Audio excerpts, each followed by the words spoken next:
Property की आप खरीदारी बेचादारी करते हो, प्रॉपर्टी से जुड़ा हुआ काम करते हो, या लोहे से जुड़ा हुआ करते हो, या फैक्ट्री आदि का कर्म करते हो, कोई मैन्युफैक्चरिंग करते हो, वो नहीं चल रहा, तो हनुमान जी के उल्टे पांव का सिंदूर लीजिए और हनुमान जी के दूसरे नंबर के भाई गतिमान का नाम लीजिए।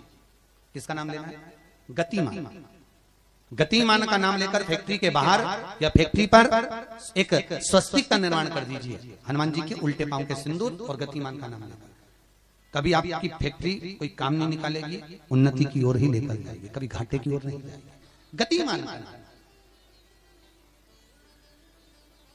रतिमान, केतुमान, मतिमान, ये जितने भी नाम है हनुमान जी के भाइयों के, ये सब कल्याण करते, एक एक नाम कल्याण करते हमारे, एक महाराज। वो जिन बच्चों को निमोनिया हो जाता है ना, वो सर्दी का कोटा रहता है, बहुत सर्दी बच्चों को बनी रहती है, तो हर दिन 5-10 दिन में वापस दौड़ के डॉक्टर के पास लेके जाओ, फिर डॉक्टर के पास ले। वैसे तो डॉक्टर के पास बच्चे आजकल के जमाने के जाते ही जाते हैं, हर 15 दिन 20 दिन में, तो इसके पीछे वो चले जाएं।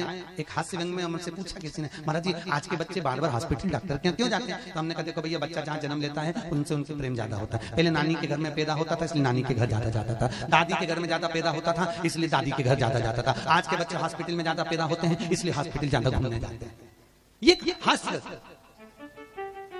पर यदि बच्चे को सर्दी ज्यादा होती है, निमोनिया ज्यादा होता हो, ठंडा का कोटा ज्यादा रहता हो, तो पीपल के 5 पत्ते महाराज उस पर घृत लगाकर हनुमान जी के तीसरे नंबर के भाई व्रतिमान का नाम लेकर, व्रतिमान का नाम लेकर बच्चे की छाती पर एक वस्त्र से उसको बांध दीजिए, रात्रि भर बंधे रहने दीजिए महाराज। और बांधना कौन से दिन है? द्वादशी तिथि को, बस एक बार बांधना, उसके बाद सर्दी का कोटा नहीं रहता महाराज, बच्चा स्वस्थ अपने आने में।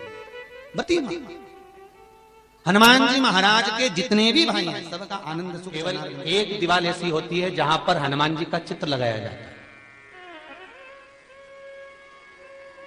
चाहे तुम पर्वत उठाने वाला चित्र लगाओ हनुमान जी का, चाहे बैठे हुए लगाओ, चाहे रामायण पढ़ने वाला लगाओ, चाहे लंका दहन करने वाला लगाओ, चाहे राम नाम जपने वाला लगाओ, चाहे लक्ष्मण को संजीवनी देने वाला लगाओ, चाहे मौन मुद्रा में लगा दो, चाहे स्तुति में लगा दो, चाहे भजन में लगा दो। हनुमान जी का कोई भी चित्र लगता है तो ना पूरब में लगेगा, ना पश्चिम में लगेगा, ना दक्षिण में लगेगा। हनुमान जी का अगर चित्र लगता है तो उत्तर की दीवार में दक्षिण को देखते हुए लगता है, केवल एक ही स्थान।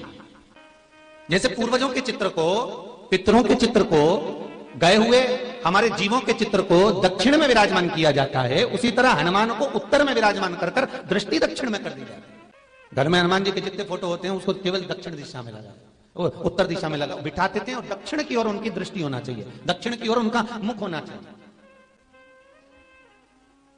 क्यों महाराज?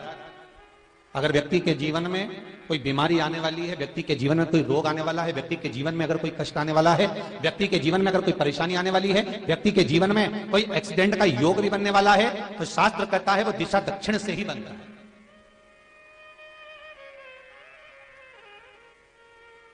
ये दक्षिण जो दिशा है ये यम की दिशा है। यहां संपूर्ण परिवार के साथ यमराज अपने आनंद में निवास करता है, यम दिशा। और जब हमारे घर में, हम ये नहीं करें कि आप हनुमान जी का फोटो लगाओ, हम ये भी नहीं करें, आपके घर में हो और आपने अगर विराजमान कर रखा है किसी दिशा में, तो हमारा तो निवेदन रहेगा, अभी तक आपने अगर जैसा रखा, पर एक बार दिशा बदल कर देखना कि रोग, बीमारी, कष्ट, दुख, तकलीफ में आपको लाभ मिला कि ना। हनुमान जी ने केवल दक्षिण दिशा की ओर अगर मुख कर हमने विराजमान कर दिया, फोटो ही विराज दिया। हम ये नहीं कहेंगे आपसे कि आप बाजार से फोटो खरीद के लाओ फिर लगाओ, नहीं, आपके घर में हो। एक सुंदर फल कुबेर जी महाराज ने भगवान शिव जी को भेंट किया, बड़ा सुंदर फल था, और वो फल कुबेर जी ने भगवान शंकर को भेंट करा, तो मां पार्वती जी ने उस फल को देखा तो फल बड़ा सुंदर, बहुत सुंदर। इतने में थोड़ी देर बाद जब मां जगतजननी अम्बा पार्वती जी के हाथ में वो फल आ गया, बड़ा सुंदर फल था जो कुबेर जी ने भगवान शिव जी को दिया था, और शिव जी के हाथ का फल मां जगतजननी जगदम्बा मां पार्वती के हाथ में आ गया। अब कुछ देर बाद भगवान श्री गणेश जी आ गए, कार्तिकेय आ गए, और उन्होंने उस फल को देखा।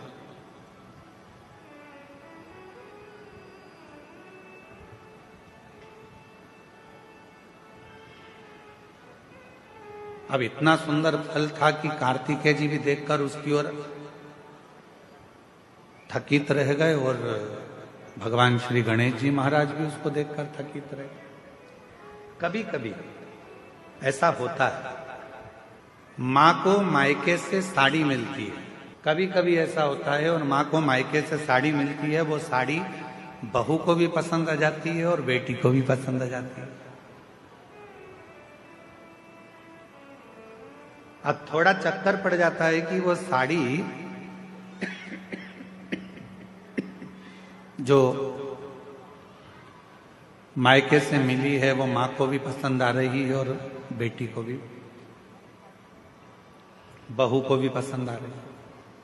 अब माँ भी सोच रही है कि साड़ी को मैं पहन लूंगी, और बहू ने विचार करा यदि मम्मी मुझे ये साड़ी दे दें तो मुझे बहुत अच्छी लग रही है, पर मांगूंगी तो अच्छा नहीं लगेगा क्योंकि मम्मी को उनके भाई ने दी, मम्मी को उनके परिवार वालों ने दी। पर फिर भी मन में भाव है कि ये साड़ी मुझे मिल जाए, ये साड़ी मुझे प्राप्त हो जाए। थोड़ी देर बाद बेटी ने उस साड़ी को देखा तो बेटी के मन में भी भाव आ गया कि ये साड़ी मुझे मिल जाए तो अच्छा, इतनी सुंदर साड़ी है, ये साड़ी मैं पहनूं तो अच्छी। माँ को साड़ी अच्छी लग रही है, बेटी को साड़ी अच्छी लग रही है, बहू को साड़ी अच्छी लग रही है।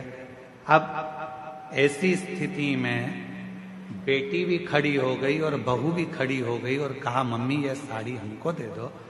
तो अब सास करेगी क्या, माँ करेगी क्या, बेटी को दूं कि बहू को दूं? बहू को दूंगी तो बेटी को बुरा लग जाएगा और बेटी को दूंगी तो बहू को बुरा लग जाएगा। संशय पड़ गया। उसी तरह फल अच्छा है, कुबेर जी ने दिया है, वो फल भगवान देवाधिदेव महादेव के पास आ गया। भगवान शंकर जी ने वो फल पार्वती जी को दे दिया। पार्वती जी के हाथ में वो फल जो दिखा, उस फल को लेने की कामना श्री गणेश जी के मन में भी आ गई और षडानंद कार्तिकेय जी के मन में भी। दोनों के मन में यह भाव है कि यह फल हमें मिल जाए, ये फल हमें प्राप्त हो। जो कार्तिकेय बाबा ने देखा और कार्तिकेय जी देखकर बोले कि इतना सुंदर फल है माँ, ये फल आप मुझे दे दीजिए, बड़ा सुंदर फल है, ये फल मुझे मिल जाए। थोड़ी देर बाद गणेश जी आए तो गणेश जी ने भी कह दिया कि ये फल मुझे मिल जाए। उसी समय भगवान शिव का ध्यान गया और भगवान शंकर ने उसी पल कह दिया, जो पृथ्वी की परिक्रमा पहले कर आएगा, जो पृथ्वी की परिक्रमा पहले कर आएगा, ये फल उसी को दिया जाए। कभी कभी मेरी माताओं से निवेदन है, अगर साड़ी का चक्कर पड़ जाए कि बहू को दूं कि बेटी को दूं, तो कह देना 1 साल तक जो घर के पूरे बर्तन मांजे साड़ी उसी को देगी।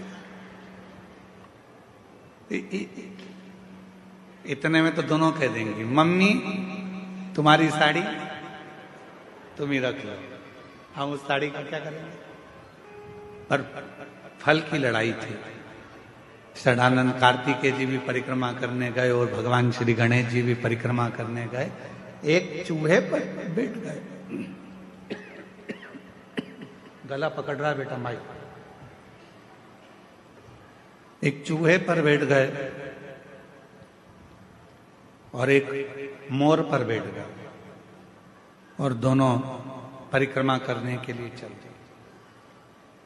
गणेश जी महाराज ने विचार करा कि ये परिक्रमा मैं कर आऊंगा, तब तक तो बहुत समय हो जाएगा और ये फल मेरे भाई को प्राप्त हो जाएगा। क्यों ना एक काम करूं, माता पिता की परिक्रमा लगा लेता हूं, उन्हीं के आसपास घूम लेता हूं, तो उसका जो फल है वो मुझे मिल जाए।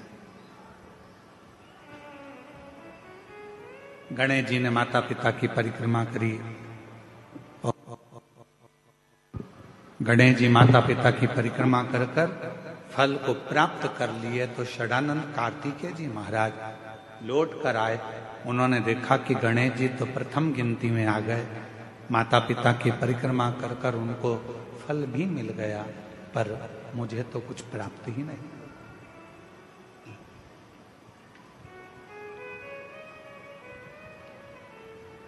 बात फल की नहीं है, बात है बुद्धि की, विद्वत्ता की, समझदारी।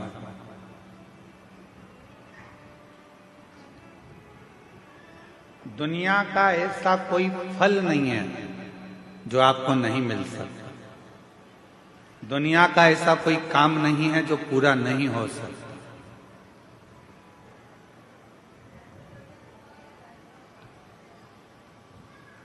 किसी प्रश्न को अगर लिखा जाता है तो उसका उत्तर जरूर होता है। कितने भी बड़े ताले लग जाएं, कितनी बड़ी भी तिजोरी बन जाए, उसकी चाबी जरूर होती है। उसी तरह दुनिया में अगर कोई रोग है, कोई बीमारी है, कोई तकलीफ है, कोई कष्ट है, कोई बहुत विघ्न है, तो शिव महापुराण एक ऐसी चाबी है जिसमें उस पूरे विघ्न का, उस पूरी तकलीफ का, उस बीमारी का हल शंकर की पूजन से, शिव की आराधना से प्राप्त हो सकता, शिव से प्राप्त हो सकता, भगवान शंकर की आराधना से प्राप्त हो सकता। क्या नहीं है? हम सबको कहते हैं कि अगर दुनिया में अगर आपका कोई नहीं है, यदि आपको लगता है कि मैं तकलीफ में हूं, मैं कष्ट में हूं, मैं परेशानी में हूं, मैं बहुत विघ्नों में पड़ा हुआ हूं, मैं बहुत तकलीफों में घिरा हुआ हूं, बहुत परेशानी में घिरा हुआ हूं, तो हम उनसे भी कहते हैं सारी समस्या का हल एक लोटा। आप भगवान शंकर के मंदिर जाइए, देवालय जाइए, शिवालय जाइए, शंकर की आराधना करने जाइए, शिव की स्तुति करने जाइए, भगवान शंकर के मंदिर में एक लोटा जल चढ़ाने जाइए।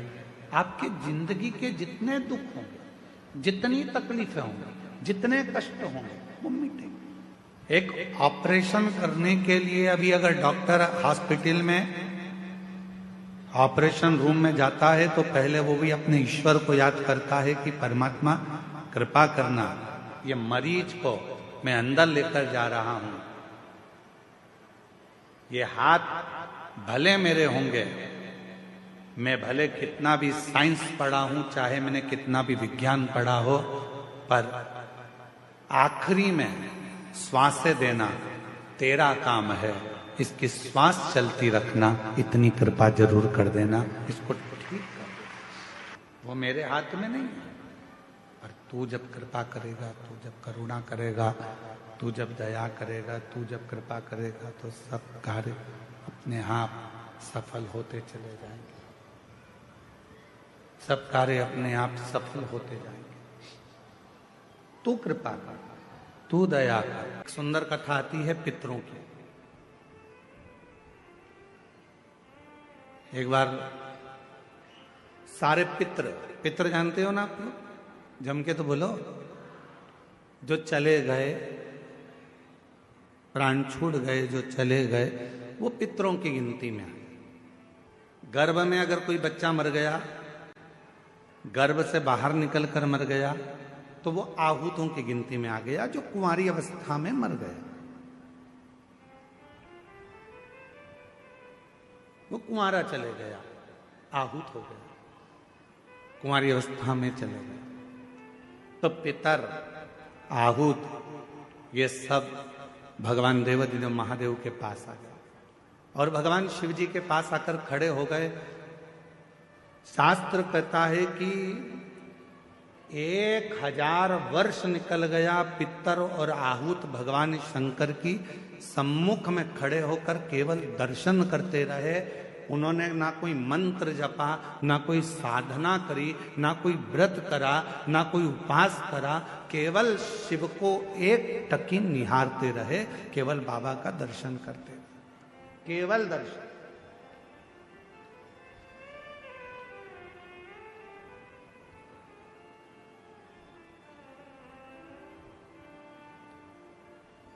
कितना फल है दर्शन का, जरा देखिएगा।